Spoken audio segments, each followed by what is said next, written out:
Nous allons lire ensemble la parole de Dieu. Un grand merci aussi à Jeanne pour son témoignage très encourageant. Dieu nous connaît et ce témoignage est là comme quelque chose qui l'atteste fortement que Dieu nous connaît dans les moindres détails. Même quand la parole n'est pas exprimée de manière audible, un désir, un besoin, une prière n'est pas formulée à haute voix, mais Dieu lit dans notre cœur. Nous allons lire dans l'évangile de Marc,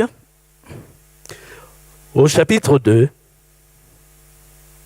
Marc chapitre 2, verset 13, il est dit ceci: Jésus sortit de nouveau du côté de la mer. Toute la foule venait à lui et il les enseignait. En passant, il vit Lévi, fils d'Alphée, assis au bureau des péages. Il lui dit: Suis-moi. Lévi se leva et le suivit. Comme Jésus était à table dans la maison de Lévi, beaucoup de publicains et de gens de mauvaise vie se mirent aussi à table avec lui et avec ses disciples, car ils étaient nombreux et l'avaient suivi. Les scribes et les pharisiens, le voyant manger avec les publicains et les gens de mauvaise vie, dirent à ses disciples: Pourquoi mange-t-il et boit-il avec les publicains et les gens de mauvaise vie? Ce que Jésus ayant entendu leur dit: Ce ne sont pas ceux qui se portent bien qui ont besoin de médecins, mais les malades. Je suis venu appeler à la repentance non les justes, mais les pécheurs. Amen. Alors nous arrêtons là notre lecture. Et cet après-midi, je voudrais parler de l'appel de Jésus. Appel adressé à un homme appelé Lévi, qui répond aussi sous un autre nom dans l'Écriture, le nom de Matthieu. Matthieu qui a écrit l'Évangile selon Matthieu. C'est la même personne. Et ici, le texte nous rapporte comment tout a commencé dans sa relation avec Jésus. Il y a toujours un commencement. Et nous qui sommes là, présents, et qui pouvons chanter comme cela a été le cas du groupe cet après-midi, nous ne sommes pas nés déjà chrétiens, même si certains sont nés dans des foyers où on invoquait déjà Jésus, où on était chrétien. Mais on devient chrétien, on se convertit à un commencement avec Jésus. Et cet instant, justement, ce moment, pour ceux qui n'auraient pas encore eu ce commencement, marque pour eux aussi une ouverture pour qu'il y ait, dès aujourd'hui, ce commencement de vie et de marche avec Jésus. Et pour Matthieu, cela a commencé par un appel. 2 mots. Vous voyez, Jésus n'a pas été long dans son propos et une simple parole, en 2 mots, a suffi. Suis-moi. Waouh. Suis-moi. Mais je voudrais considérer 3 aspects de cet appel de Jésus adressé à Matthieu.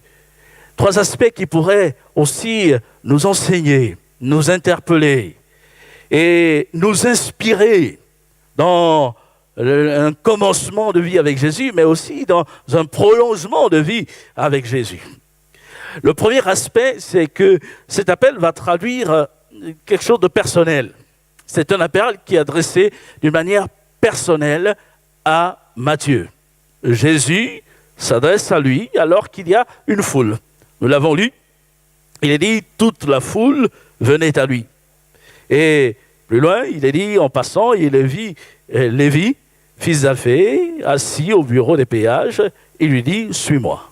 Il y avait une foule, il a vu bon nombre de personnes ce jour-là, Mais Jésus n'a pas dit « suivez-moi ».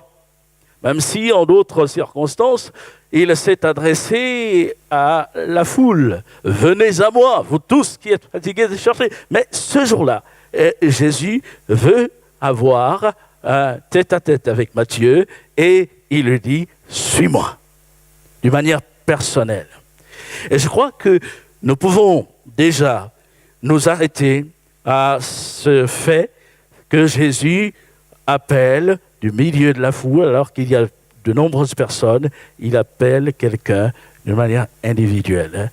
Et Jésus dit à quelqu'un, à chacun d'entre nous, « Suis-moi ». Il nous adresse cette parole, « Suis-moi, suis-moi ».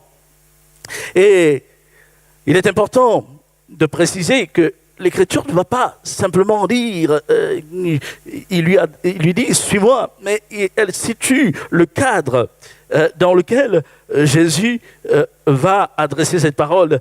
Il sera dit qu'il se trouvait au bord de la mer, en passant au bord de la mer. Et on voit au début du chapitre 2 que tout cela se situe dans la ville de Capernaum, en terre d'Israël. Mais Jésus passait. Et ce jour-là, pour aller au bord de la mer, Jésus a choisi de passer par le bureau de péage. Tout cela n'est pas un hasard. Il n'y a pas de hasard avec le Seigneur. Il savait que là, au bureau des péages, il y avait un homme appelé Lévi, Matthieu, et que cet homme allait être disposé à entendre sa voix et qu'il allait répondre à sa voix. Ça se passe à Capernaum. Et je voudrais retenir là aussi un enseignement. Il y a des moments où Jésus passe. Où Jésus passe dans notre vie. Oh, ce ne sera pas à Capernaum. Nous sommes aujourd'hui à Dijon. Mais je voudrais encore dire qu'à Dijon même, il y a des moments où Jésus passe pour s'arrêter sur une vie. C'est un passage. Ça ne durera pas longtemps. Mais il ne faut pas manquer le coche. Il faut saisir l'occasion quand Jésus passe. Quand il interpelle, quand sa parole nous est adressée, quand son appel nous est directement adressé et que la parole de Dieu a écho sur notre cœur, il vaut mieux ne pas laisser passer l'occasion, mais la saisir. Jésus a passé par bien de chemins, des villes, et il a eu l'occasion aussi de s'adresser à bon nombre de personnes. Certaines personnes l'ont reçu, ont saisi l'occasion. Je pense notamment dans la ville de Jéricho, où Jésus, en passant en direction de Jérusalem, a vu là un homme, un aveugle, Bartimée, qui était assis au bord du chemin. Et il ne voyait pas naturellement, donc il n'a pas pu voir Jésus qui passait, mais il a entendu. Il a entendu dire que Jésus passait par là. Il y avait là aussi une grande foule. Et Bartimée a saisi l'occasion en criant, lui, à Jésus, en appelant Jésus, « Fils de David, aie pitié de moi ». Et Bartimée n'a pas laissé passer l'occasion. Et quand on lit le contexte, on s'aperçoit que c'était pour lui le jour où il fallait qu'il crie à Jésus, qu'il ne laisse pas passer cette opportunité, parce que Jésus allait à Jérusalem, il n'allait pas pouvoir repasser, c'était la fin de son ministère. À Jérusalem, il allait être livré entre les mains de Ponce Pilate, il allait être crucifié, il allait mourir, ressuscité. Bon, vous me direz, il aurait eu certainement des occasions, parce que Jésus ressuscité agit partout dans le monde. Et une occasion pouvait lui être offerte. Non, mais ce jour-là, Jésus passait physiquement. Et il accomplissait encore ses œuvres, son ministère, dans les jours de son corps, quand il était homme. Il passait. Et pour Bartimée, c'était l'occasion. Bartimée a saisi l'occasion. Il ne faut pas laisser passer l'occasion. Et Jésus te dit, suis-moi. Je disais que d'autres personnes n'ont pas su toujours saisir l'occasion. Et je relève, puisqu'on parle de Jérusalem, je relève qu'à Jérusalem, Jésus a dû fondre en larmes alors qu'il allait rentrer dans la ville. Il a fondu en larmes parce que dans cette ville, il avait accompli bien des miracles. Il avait guéri un aveugle de naissance en lui disant d'aller se laver au réservoir de Siloé. Jésus avait guéri un homme qui était là, couché, qui attendait un mouvement de l'eau. Et il avait opéré encore bien d'autres signes, témoignant de la puissance divine qu'il était Dieu venu sur la terre. Et pourtant, tous n'ont pas cru en lui. Il avait enseigné dans le temple, mais tous n'avaient pas saisi l'occasion. Et en rentrant vers la fin aussi de son ministère, dans cette ville de Jérusalem, nous lisons ceci, Luc chapitre 19, verset 39, il est dit, alors que la foule acclame Jésus, c'est ce que l'Écriture appelle l'entrée triomphale de Jésus à Jérusalem, qui est aujourd'hui célébrée par la fête des rameaux. La foule acclamait Jésus en disant « Béni soit le roi qui vient au nom du Seigneur, paix dans le ciel et gloire dans les lieux très hauts. » Et il est dit, quelques pharisiens du milieu de la foule dirent à Jésus, « Maître, reprends tes disciples. » Et il répondit, « Je vous le dis, s'ils se taisent, les pierres crieront. » Mais la suite dit ceci, « Comme il approchait de la ville, Jésus, en la voyant, pleura sur elle et dit, « Si toi aussi, au moins en ce jour qui t'est donné, tu connaissais les choses qui appartiennent à ta paix, mais maintenant, elles sont cachées à tes yeux. Il viendra sur toi des jours où tes ennemis t'environneront de tranchées, t'enfermeront et te serreront de toutes parts. Ils te détruiront, toi et tes enfants au milieu de toi, et ils ne laisseront pas en toi pierre sur pierre, parce que tu n'as pas connu le temps où tu as été visité. » Jésus aimait Jérusalem, les habitants de Jérusalem, et tous les signes qu'il avait accomplis étaient là comme un appel qu'il adressait à ces personnes qui voyaient ses œuvres, à venir à Dieu, à se détourner de leur vie pour recevoir le Sauveur. Mais ils n'ont pas reçu le Sauveur, ils ne se sont pas détournés de leur mauvaise voie et ils n'ont pas accueilli Jésus comme étant le Messie. Et Jésus, qui connaît la vie de tout homme, comme nous le disions tout à l'heure, par le témoignage de Jeanne, et il prouve qu'il connaît, mais il connaissait la vie et l'avenir de Jérusalem. Il dira une parole très forte sur des difficultés qui allaient s'abattre sur la ville. La ville allait être assiégée, et cela s'est accompli à l'an 70 de notre ère, sous le commandement d'un général romain nommé Titus. La ville de Jérusalem a été prise et il y avait auparavant une barricade, des tranchées qui avaient été élevées, et malgré la résistance, la ville a fini par tomber entre les mains des Romains.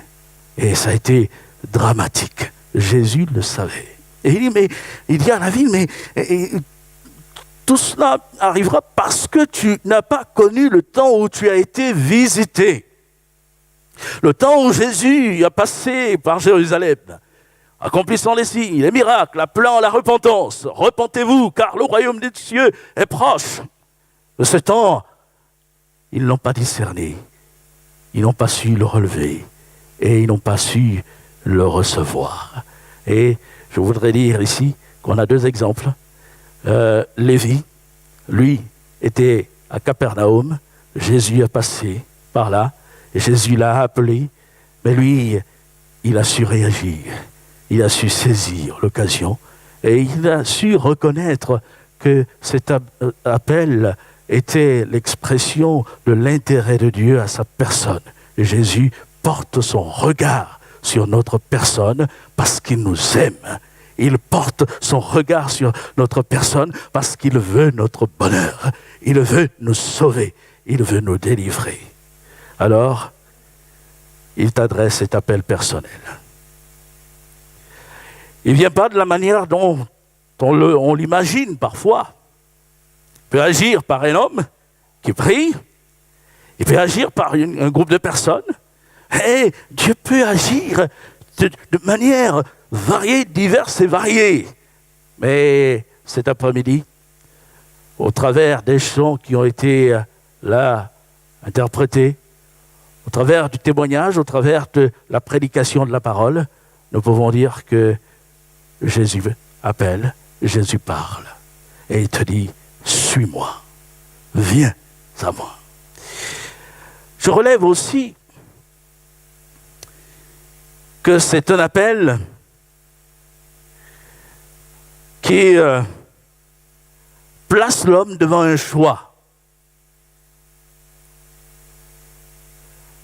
2 mots, suis-moi. Mais celui qui les entend doit se positionner. Il doit se déterminer. Jésus ne vient pas obliger qui que ce soit. Et vous avez vu, il adresse simplement des paroles à Matthieu et il lui incombe de réagir et de suivre. Ou même de ne pas suivre Jésus. Donc Matthieu avait le choix de dire oui ou de dire non à l'appel de Jésus. Et on a là toute la démarche même de l'évangile.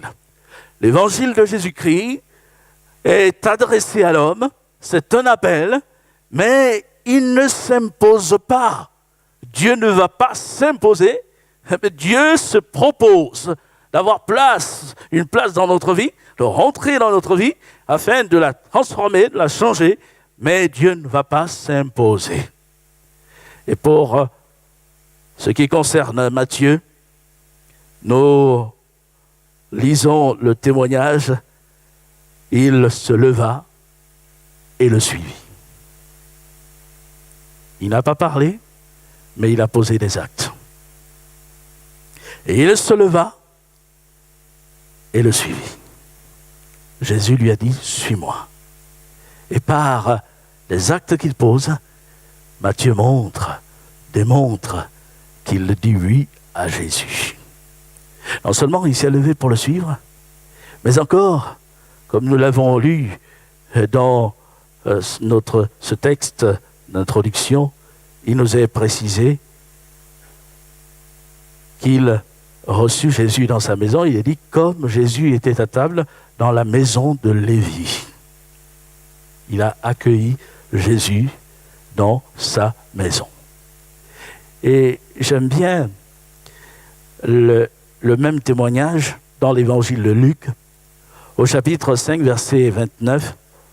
Il est dit, Lévi lui donna un grand festin dans sa maison, et beaucoup de publicains et d'autres personnes étaient à table avec eux.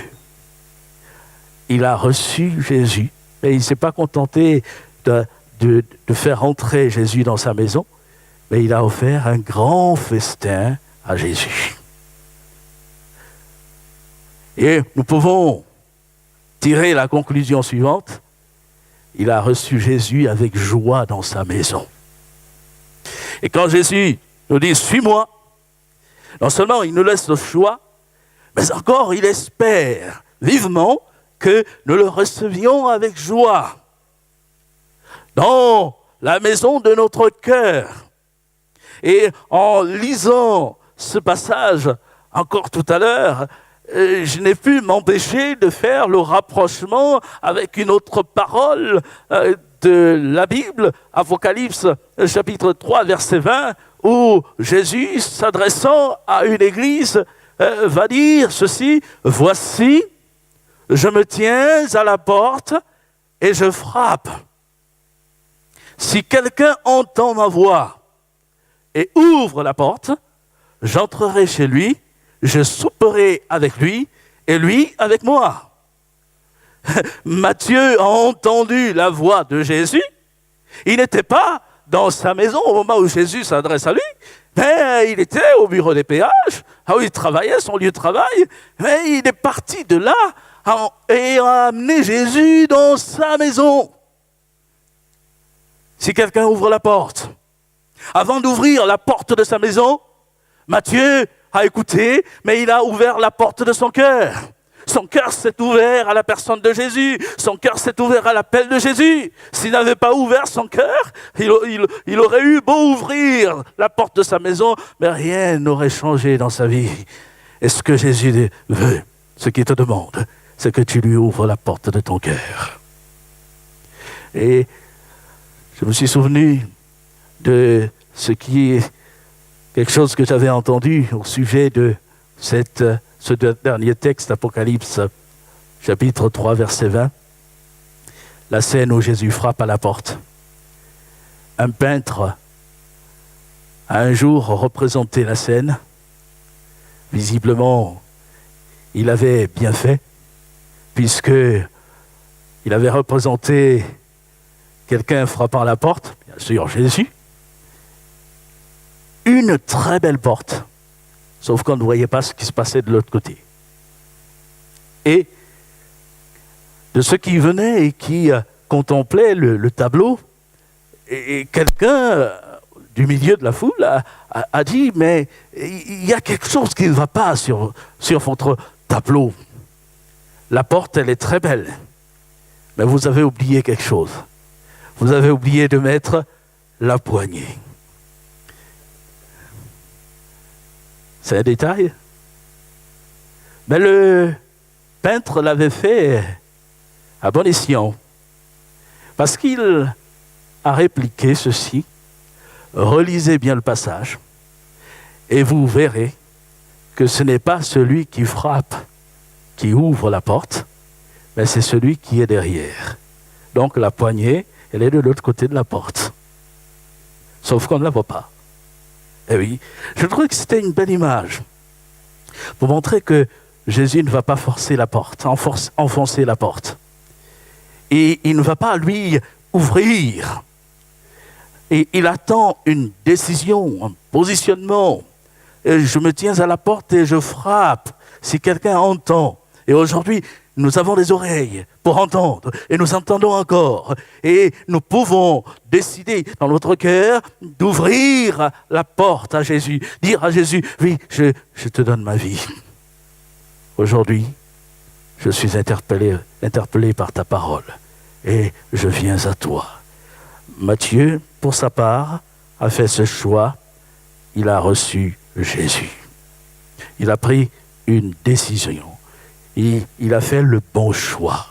Et recevoir Jésus dans sa vie sera toujours de loin le meilleur choix que nous puissions faire.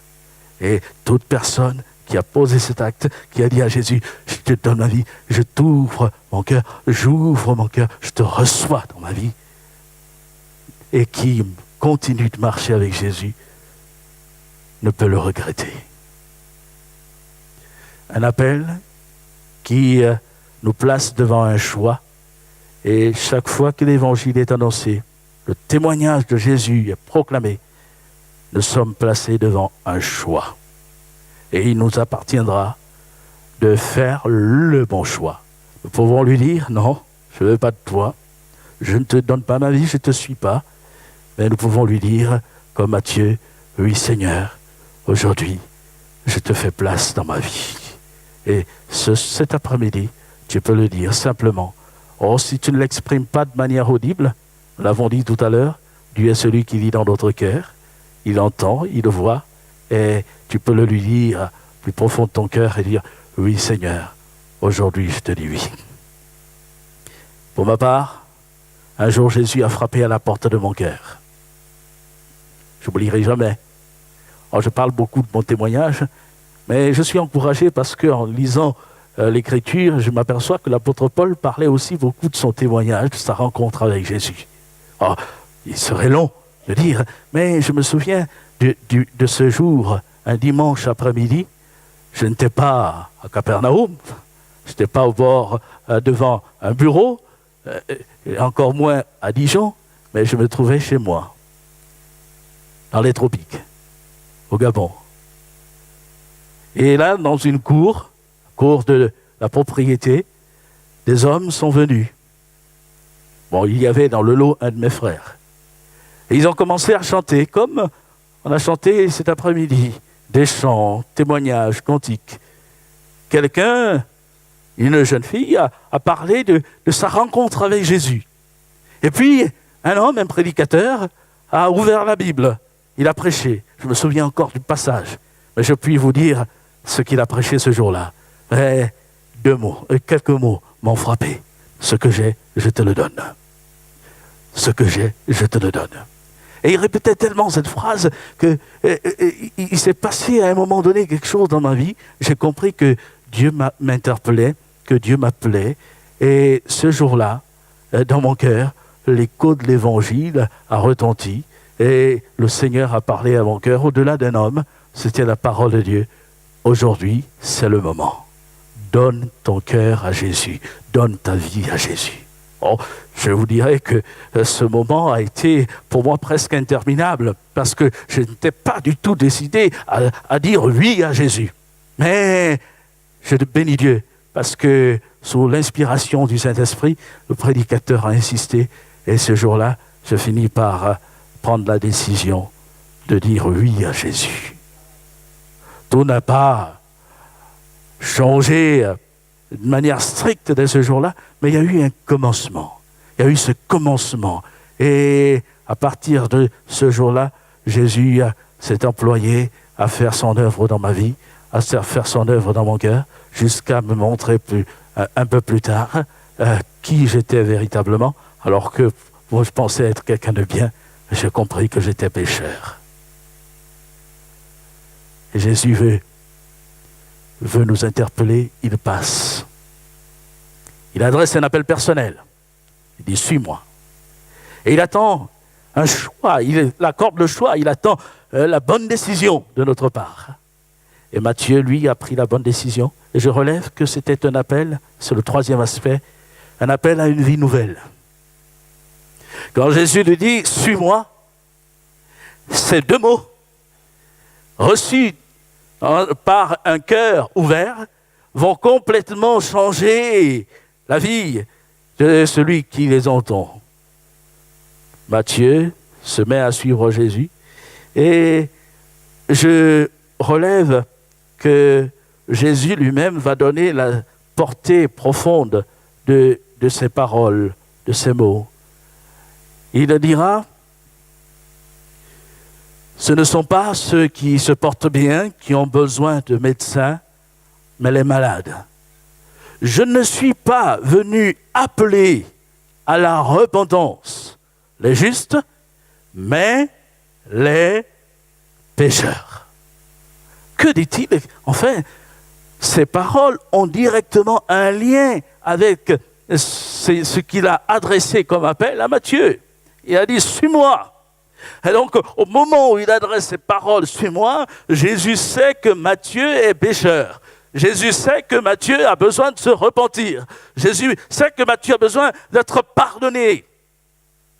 Matthieu ne réalise peut-être pas encore à ce moment-là la portée des paroles de Jésus, mais le besoin, il est là, il est réel, il est profond, et il est dans le cœur. Et, chers amis, l'appel de Jésus a pour objet de nous amener à nous détourner de notre péché. Il est venu appeler à la vie, à la repentance des pécheurs. Et Jésus adresse ce message, repentez-vous, repens-toi, toi qui entends ces paroles et qui prends conscience de l'état dans lequel tu te trouves aujourd'hui, loin de Dieu, séparé de Dieu. Tu as besoin de prendre cette bonne décision, de dire oui à Jésus, mais tu as besoin de dire à Jésus, oui, je veux changer de vie. Je veux que tu changes ma vie. Et la Bible nous enseigne en fait que tous nous sommes pécheurs. Et là, je relève la grandeur de l'amour et de l'attention que Jésus porte à Matthieu, mais également à tout homme. Jésus ne méprise pas le pécheur, mais il aime le pécheur. Et il veut changer sa vie. Avez-vous remarqué qu'alors que certains critiquent, jugent, et vont dire « Oh, il est allé manger avec les pécheurs, les gens de mauvaise vie. » Il y en a qui sont là, qui trouvent à redire sur les autres. Ben Jésus, lui, il ne méprise pas ces gens de mauvaise vie. Il est venu les appeler à la repentance. Il veut changer leur vie. Et Matthieu était de ceux qu'on méprisait parce que dans le lot, il parlait des publicains, ceux qui travaillaient pour l'administration romaine, à collecte de taxes, d'impôts. Et Matthieu en faisait partie, il était au bureau des péages. Et donc, quand il est allé manger avec les publicains, quelque part, Matthieu est visé. Mais Jésus ne le méprise pas. Jésus l'aime. Alors, il y en a qui vont dire, qui pourrait m'aimer? Ma vie est une catastrophe. Je ne peux pas concevoir qu'il y ait quelqu'un qui m'aime. On est tellement désespéré par l'état dans lequel on se trouve. Qu'on se dit, non, personne ne peut m'aimer. Si, il y a au moins un qui t'aime, c'est Jésus. Et il s'arrête sur ton chemin, il passe par ton chemin, et non seulement il t'adresse ce message, suis-moi, mais encore au-delà de ces mots, il y a sa volonté de changer ta vie, l'état de ton cœur, de pardonner ton péché et de t'accorder un nouveau départ avec lui. Et je relève dans l'appel de Jésus, qui est un appel à une nouvelle vie, qu'il sera précisé, et c'est Luc au chapitre 5, verset 28, qui dit ceci de l'attitude de Lévi, et laissant tout, il se leva et le suivit. Il va dire, laissant tout.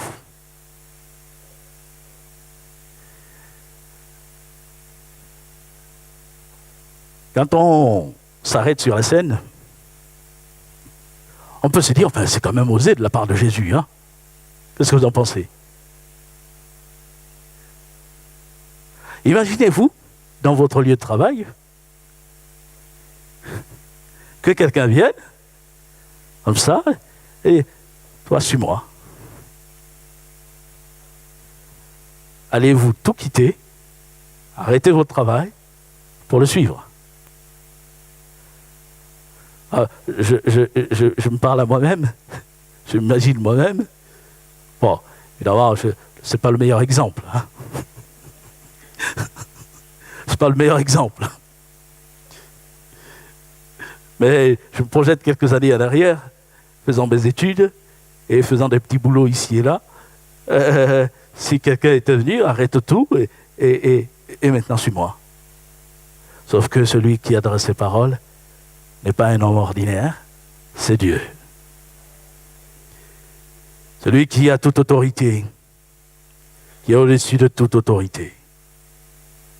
Et Matthieu l'a bien compris. Il arrête tout. Il laisse tout. Il y a un renoncement. Fini le bureau des péages. Et l'appel de Jésus l'engage à une vie nouvelle, à un renoncement.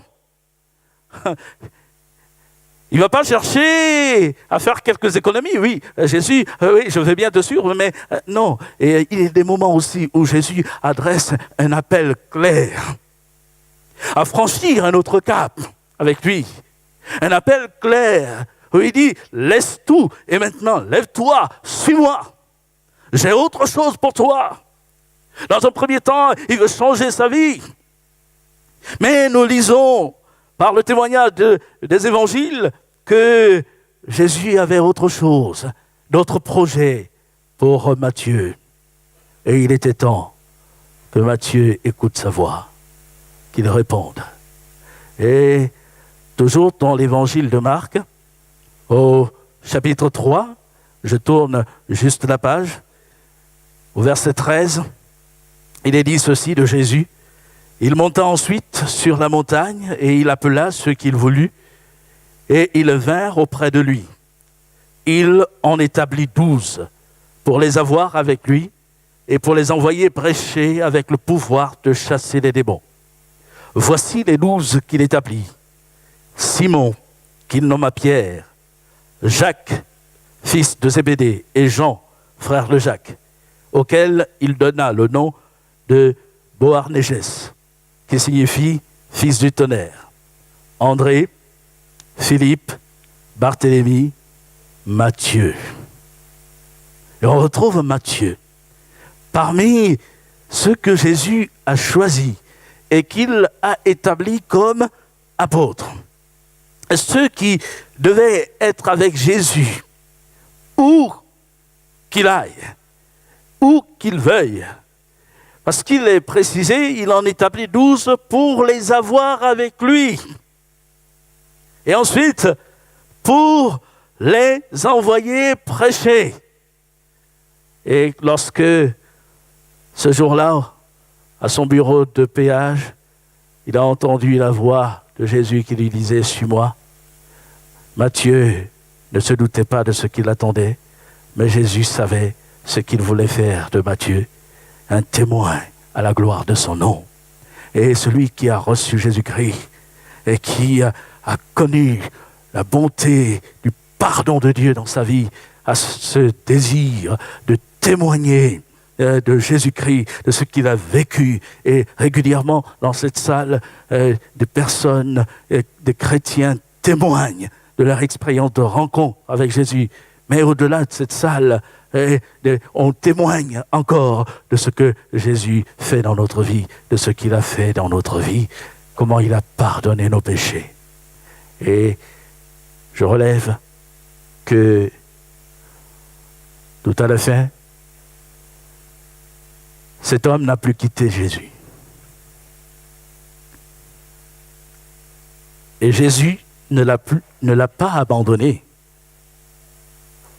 Nous disions tout à l'heure que c'est Matthieu qui a écrit l'évangile qui porte son nom. Et en reconsidérant la fin de l'évangile, je relève qu'il y a là quelque chose d'extrêmement beau. Parce que Matthieu, au chapitre 28 de son évangile, parle de Jésus qui a été mis dans le tombeau. Ben, il ne s'arrête pas là. Il parle surtout de la résurrection de Jésus.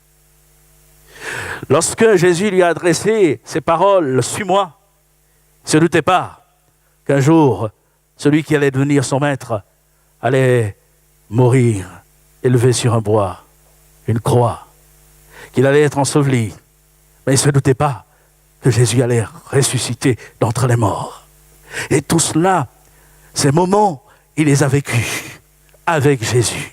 Oh, il y a eu des temps de flottement, au cœur même de l'oppression. Matthieu a abandonné, s'est écarté, s'est éloigné de Jésus. Mais il ne s'est jamais détourné en son cœur du Seigneur. Il est revenu, il a considéré ce que Jésus a fait. Et Jésus est venu donner sa vie. Il est mort pour nos péchés, nous enseigne l'Écriture. Et il est ressuscité afin que nous ayons cette espérance en lui. Et l'Écriture dit que si nous croyons que que Jésus est mort, que Dieu l'a ressuscité d'entre les morts, croyons aussi que Dieu ramènera par Jésus-Christ ceux qui aujourd'hui décèdent, meurent. En fait, Jésus est celui qui donne la vie. Et la vie non pas pour un temps, mais la vie éternelle. Oh, parmi les croyants, dans les familles, il y en a qui pleurent aussi des départs, des séparations, de personnes qui meurent. Mais l'espérance que nous avons, c'est que ceux qui meurent en Christ sont avec le Seigneur.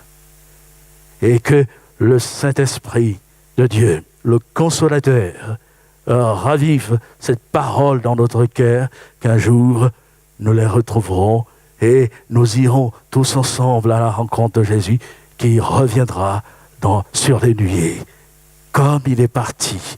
Parce qu'au moment de quitter cette terre, Jésus est monté au ciel en présence de ses disciples, au point que les disciples réunis étaient là, regardaient, le voyant partir, et il a dit un nuage le déroba à leurs yeux, et ils étaient là encore lorsque un ange du Seigneur leur est apparu en disant « Hommes galiléens, pourquoi cherchez-vous » Deux anges, pourquoi cherchez-vous, vous arrêtez-vous à regarder au ciel?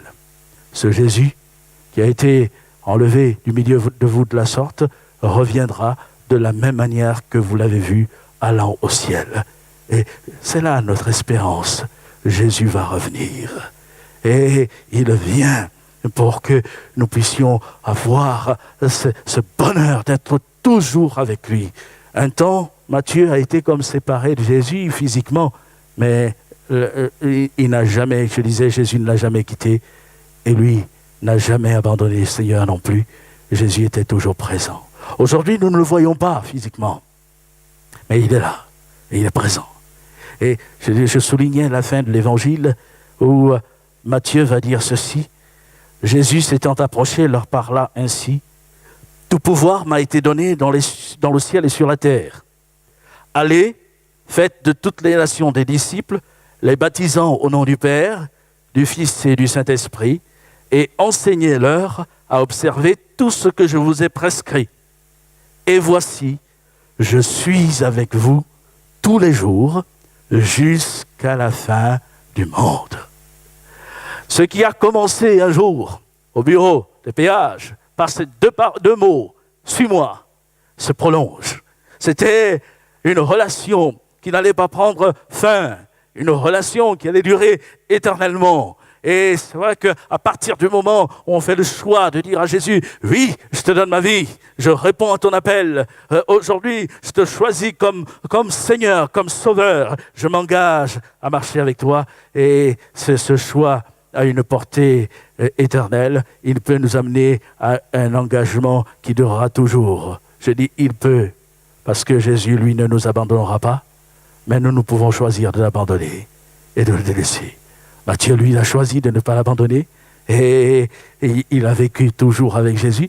Et c'est quand même étonnant qu'à la fin de son évangile, il ne donne pas d'autre parole que celle de Jésus lui-même.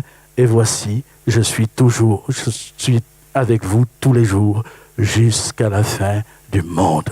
Je suis avec vous.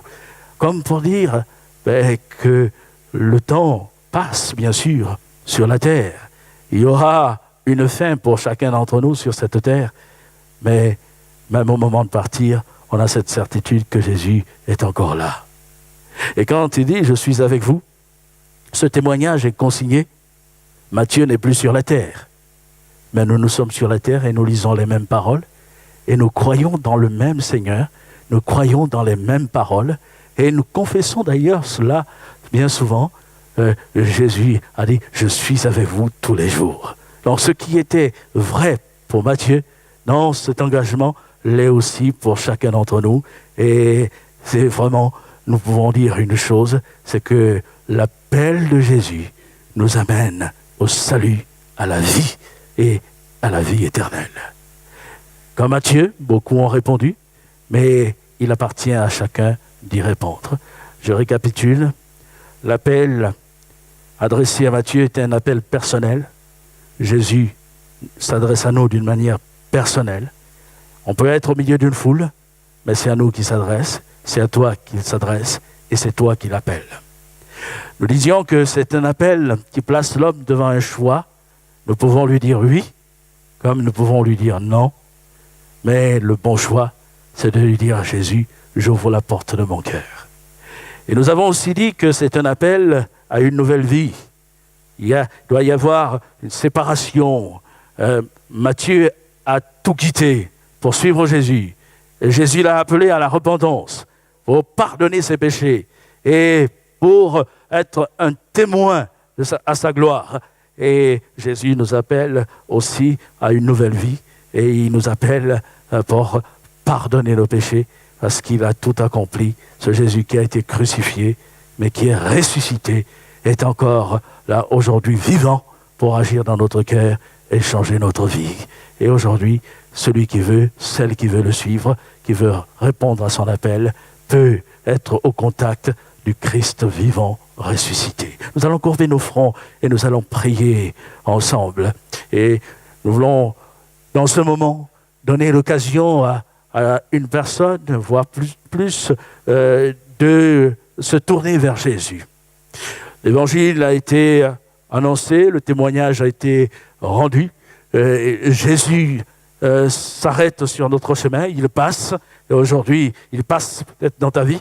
Et aujourd'hui, comme Matthieu, tu peux lui dire, oui Seigneur, je pose cet acte dans mon cœur, par une décision au plus profond de moi-même. Je te dis oui, aujourd'hui, prends ma vie, pardonne mes péchés. Je te demande pardon pour ce qu'a été ma vie. Et aujourd'hui, je veux commencer une vie nouvelle avec toi.